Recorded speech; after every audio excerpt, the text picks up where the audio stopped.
दोस्तों नमस्कार। आप देख रहे हैं अपना YouTube channel be your money manager. दोस्तों, देश के केंद्रीय बैंक भारतीय रिजर्व बैंक यानी आरबीआई ने एक और सहकारी बैंक पर प्रतिबंध लगा दिया है। तो अगर इस बैंक में आपका खाता है तो इस एपिसोड को शुरू से लेकर के अंत तक देखिए।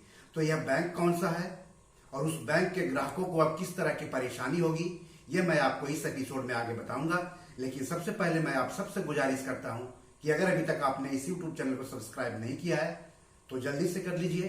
साथ ही साथ अपने दोस्तों, रिश्तेदारों, जान पहचान वालों को भी इस YouTube चैनल को शेयर करने के लिए कहें, सब्सक्राइब करने के लिए कहें, सवाल पूछने के लिए कहें, क्योंकि इस YouTube चैनल के जरिए पैसों से जुड़े हुए हर सवाल के जवाब दिए जाते हैं। तो चलिए आगे बढ़ते हैं।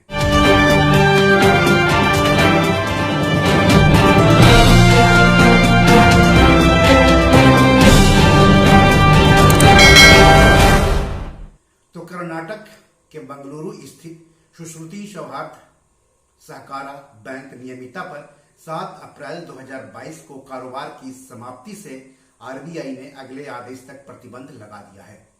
यानी बैंक अब पाबंदी के साथ कारोबार करेगा।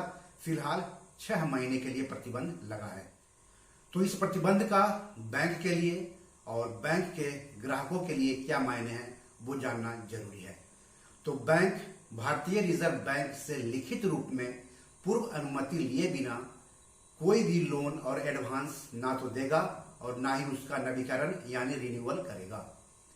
कोई निवेश नहीं करेगा। निधियां उधार लेने और नई जमा राशियां स्वीकार करने सहित अपने ऊपर कोई भी देयता यानी लायबिलिटी नहीं लेगा। कोई भुगतान नहीं करेगा और ना ही भुगतान करने के लिए सहमत होगा, भले ही भुगतान उनकी देनदारियों और दायित्वों की चुकौती से या अन्यथा संबंधित क्यों न हो। कोई समझौता या इस तरह की कोई व्यवस्था नहीं करेगा। इसके अलावा बैंक अपनी किसी भी संपत्ति या आस्ति को न तो बेचेगा, न अंतरित या ट्रांसफर करेगा और न ही उसका निपटान यानी सेटलमेंट करेगा। ये तो रहा कि बैंक पर क्या असर होगा इस प्रतिबंध के बाद, लेकिन ग्राहकों पर क्या असर होगा। तो रिजर्व बैंक के निर्देशों के बाद सबसे बड़ी आफत तो सुश्रुति सौहार्द सहकारा बैंक नियमितता के जमाकर्ताओं पर आई है। जमाकर्ता अब पैसा जमा नहीं कर पाएंगे, भले ही आपका बचत खाता हो, एफडी हो या आरडी हो या चालू खाता हो या कोई और खाता हो। इसके अलावा पाबंदी की शर्तों में कहा गया है कि सभी जमाकर्ता अगले आदेश तक अपने सभी बचत खातों या चालू खातों या अन्य जमा खातों, जैसे कि कोई विशिष्ट एफडी स्कीम हो, आरडी स्कीम हो, उसमें से कुल मिलाकर के 5,000 रुपये तक ही निकाल सकते हैं, 5,000 से ज्यादा नहीं। रिजर्व बैंक के दिनांक 7 अप्रैल 2022 के इस निर्देश की प्रति बैंक परिसर में भी प्रदर्शित की गई है। तो आप अपने बैंक में भी जाकर ये निर्देश देख सकते हैं या फिर अपने बैंक में जाकर संबंधित अधिकारी से इस बारे में विस्तार से बात कर सकते हैं। तो झटका है, बेंगलुरु का सहकारी बैंक है सुश्रुति सौहार्द सहकारा बैंक नियमितता के ग्राहकों के लिए, जमाकर्ताओं के लिए। सवाल है कि अगर सुश्रुति सौहार्द सहकारा बैंक नियमितता के किसी ग्राहक ने 5,000 रुपये से ज्यादा का चेक दिया है तो अब क्या होगा, या फिर उसके इसी खाते से उसके लोन की किस्त जाती हो और किस्त अगर 5,000 रुपये से ज्यादा का हो तो क्या होगा, या फिर उस बैंक के किसी ग्राहक ने म्यूचुअल फंड में एसआईपी किया हो और उसकी रकम 5,000 रुपये से ज्यादा की हो और एसआईपी की रकम उसकी इसी खाते से अपने आप कट जाता है तो क्या होगा, या फिर अगर कोई इसी खाते से अपनी इंश्योरेंस पॉलिसी का प्रीमियम ऑनलाइन ट्रांसफर करता हो और उसकी रकम 5,000 रुपये से ज्यादा का हो तो क्या होगा। तो ये सारे सवाल हैं जिसका समाधान ग्राहकों को ढूंढना होगा, क्योंकि बैंक पर प्रतिबंध लगा दिया गया है और आप 5,000 रुपये से ज्यादा नहीं निकाल सकते हैं, भले ही बैंक में आपका कितना भी पैसा जमा हो। और ये जो 5,000 की सीमा है वो एटीएम, चेक, कैश, ऑनलाइन सबको मिलाकर के 5,000 की सीमा है। तो ऐसी स्थिति में हो सकता है कि आपका चेक बाउंस हो जाए, या फिर लोन की किस्त समय पर अपने आप ना जा सके, या फिर एसआईपी का पैसा अपने आप ट्रांसफर नहीं हो सके, या फिर इंश्योरेंस का प्रीमियम समय पर आप जमा नहीं कर पाए। तो परेशानी तो होगी आपको। तो इसका तरीका क्या है, समाधान क्या है।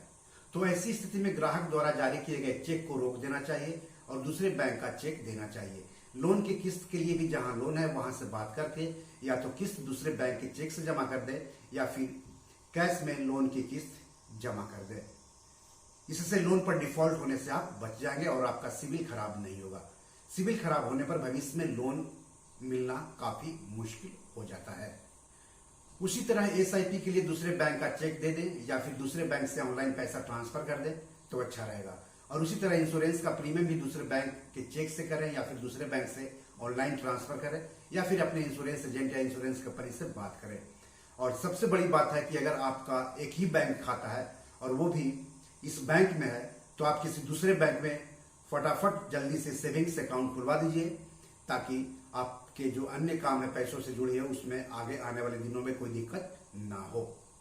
सुश्रुति सौहार्द सहकारा बैंक नियमितता पर प्रतिबंध लगाते हुए भारतीय रिजर्व बैंक ने यह भी साफ कर दिया है कि उपरोक्त निर्देशों का मतलब भारतीय रिजर्व बैंक द्वारा बैंक का लाइसेंस निरस्त करना नहीं है। बैंक अपनी वित्तीय स्थिति में सुधार होने तक प्रतिबंधों के साथ बैंकिंग कारोबार करना जारी रखेगा। रिजर्व बैंक परिस्थितियों के आधार पर इन निर्देशों में संशोधन करने पर विचार कर सकता है। फिलहाल ये निर्देश 7 अप्रैल 2022 को कारोबार की समाप्ति से 6 महीने की अवधि के लिए लागू रहेंगे और समीक्षा अधीन रहेंगे। कुछ लोगों का सवाल होगा कि अगर बैंक का लाइसेंस रद्द कर दिया जाता है तो उनके कितने पैसे वापस मिल सकेंगे। तो चूंकि ये शेड्यूल बैंक है और डीआईसीजीसी के तहत बीमित है तो ग्राहकों को 5 लाख रुपए तक की रकम वापस मिलने की उम्मीद रहेगी अगर इस बैंक का लाइसेंस रद्द कर दिया जाए तो। दोस्तों एक बात और मैं बता दूं कि आरबीआई के दिशा निर्देशों का पालन नहीं करने के कारण बैंक पर 17 नवंबर 2020 को 20 लाख रुपए का जुर्माना भी लगाया गया था। अब जान लेते हैं सुश्रुति सौहार्द सहकारा बैंक नियमितता के बारे में। तो यह शेड्यूल सहकारी बैंक है, 1998 से कारोबार कर रहा है। बैंक का दावा है कि उसने कारोबार के पहले साल में ही मुनाफा कमाया था। बैंक की बेंगलुरु में 4 शाखाएं हैं। बैंक की वेबसाइट के मुताबिक बैंक के पास 183 करोड़ रुपए की जमा राशि है, 25,000 ग्राहक हैं और 115 करोड़ का लोन बुक है।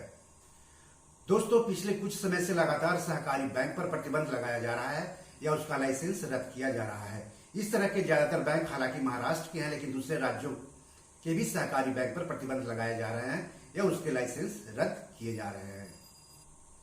इसलिए किसी भी सहकारी बैंक में जिनका खाता है या जो सहकारी बैंक में खाता खुलवाने जा रहे हैं उन्हें ज्यादा सतर्क रहने की जरूरत है क्योंकि पैसा आपका है और आपका पैसा आपके ही काम आना चाहिए। यानी कह सकते हैं कि इन दिनों बैंक में पैसा रखना काफी रिस्की हो गया है। ना जाने कब कौन सा बैंक डूब जाए, ना जाने कब किस बैंक का लाइसेंस आरबीआई रद्द कर दे, ना जाने आरबीआई कब किस बैंक पर प्रतिबंध लगा दे और उसके बैंक खाता धारकों को पैसे निकालने पर लिमिट लगा दे, कहना मुश्किल है। आरबीआई है, सरकार है, वित्त मंत्रालय है, लेकिन फिर भी बैंक में रखे अपने पैसों की सुरक्षा को लेकर आप सतर्क रहें क्योंकि आपके पैसों पर लुटेरों की नजर है। कब कौन पैसा लूट कर भाग जाएगा कहना मुश्किल है। जब आपका पैसा लूट जाएगा तो पछताने के सिवाय आपके पास कोई विकल्प नहीं रहेगा। कई बैंकों या डीएचएफएल जैसी गैर बैंकिंग वित्तीय कंपनियों के जमाकर्ताओं के साथ ऐसा हो चुका है। इसलिए पैसा आपका है, उसकी सुरक्षा भी आप ही कीजिए, यानी आपका पैसा आप संभाले। Be your money manager. तो बी योर मनी मैनेजर में आज इतना ही, लेकिन अपने फाइनेंशियल सफर को सुहाना बनाने के लिए देखते रहिए अपना YouTube channel be your money manager और पढ़ते रहिए हिंदी फाइनेंशियल वेबसाइट beyourmoneyManager.com। धन्यवाद, नमस्कार।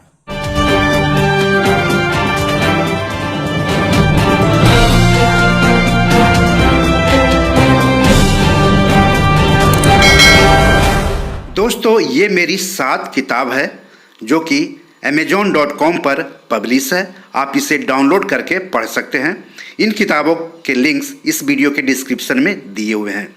इन 7 किताबों में से 5 किताब मनी मैनेजमेंट पर है, यानी पैसा निवेश करके अधिक पैसा कैसे कमाएं पर आधारित है।